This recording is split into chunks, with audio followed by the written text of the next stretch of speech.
Win chu arsa kan kang dona kan arsa hi kezi chan ve ania serna ne hian kan kang don ni serna kha chu ang po kha man theya chang kan mamo te chu Purunsen Sawhthing Purunvar ania chuan masala ho hi chili powder thir fian te khat Aieng thir fian te chan ve chicken powder thir fian te chan ve chicken masala thir fian te khat chi ma ni du to ka al te khania chuan Purunsen ho hi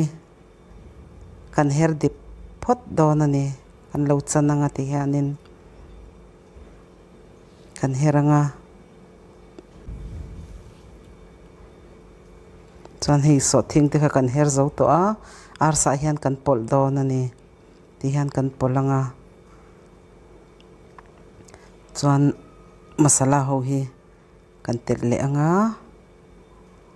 chuanin kan ser Hnah hi kan chan sin anga sin deuh pawh kha tul chuang lo khami kha chu tela kan kang don ani kan na tur ter pawh hei lo sa to ak kan thlaka kan han chok deuh nok nok anga chuan hei hi Arsa a khanin kan chung lut don ani a tel chau ni loin avain kan tel vek don ani arim te hi tuilu tuka chuan hei hi thadewin kan me polanga darkar ni tanga darkar thum tal hi da turania zan khwa ada thei chuanin du thu samania atui po hi tuibe ka ni po hi nipa zan khwa da hi a tha ka ti ke chuanin thei chuan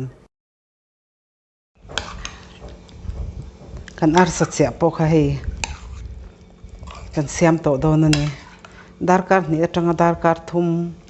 ani lo pon zan khwa te po in chia thei vek kan ti kha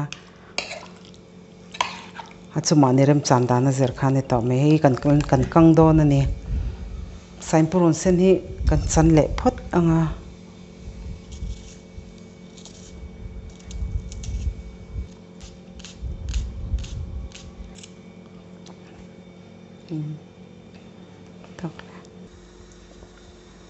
ama sain Purunsen hi kan kang ram phot don ni chumi tur chan tel hi angai nem ve dewa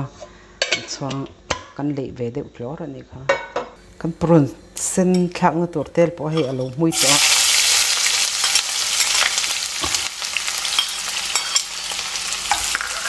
tel sadewa hianin kan thak photanga hei kan ram tur ania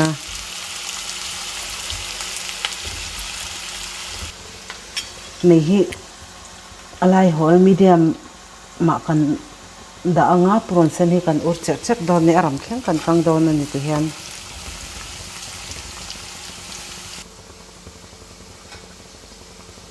hian medium flame hianin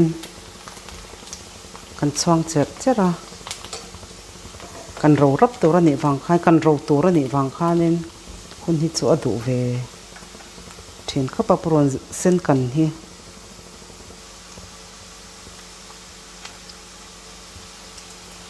hei ti hianin alo vai to khapa kan Purunsen chu ta hian mei hi kan da sang to don ani mei sang kan kang hin to don ani hei kan Purunsen po tok tet to a kan ro han tia aram rap tur ang chi kha chu ni chuang lo ta kan min tur ania ti hian kan suak to don ani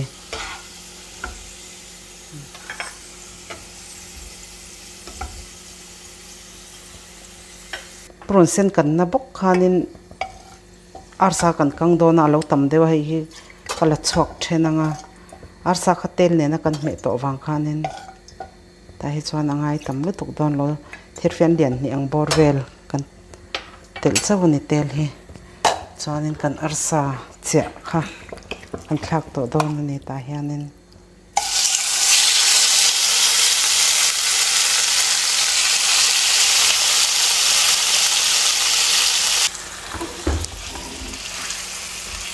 kan se rim te tu yan ni zana ser na ne na kan chia ke ni kan siam man ta lo zan khwa in ka chia ta Hi voi na ka siam ta chaw ani serim te kha ti hian a ron chua ka rim tui lu tu ka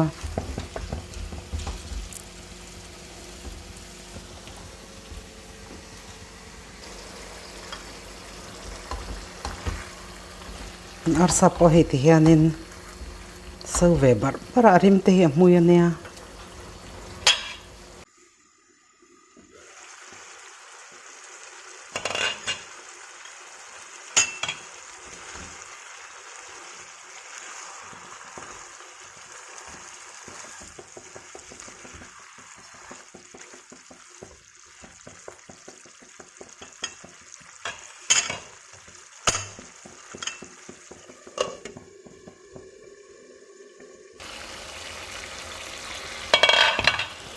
arsa siam po he lo min lam lo nai to a ni ve tet to ta heng garam masala thir fian te khathe ka pol don ani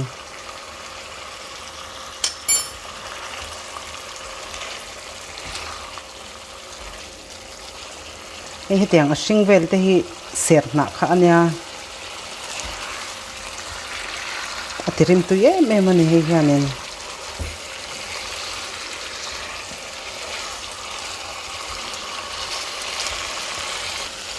kan sakan po he min trap ta son thei trap ta Purunsen kan khata hang kan tel don ani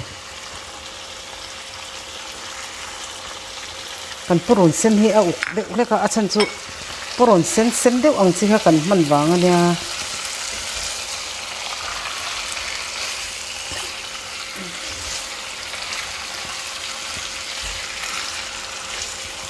tihan hei lo min to kan arsa kan ser na ne na kan arsa kan kha kan son chok to don ani rim te hi tui lu to ka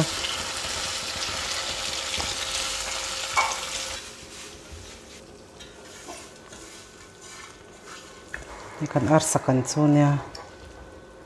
atui top ani he in lo siam ve don ania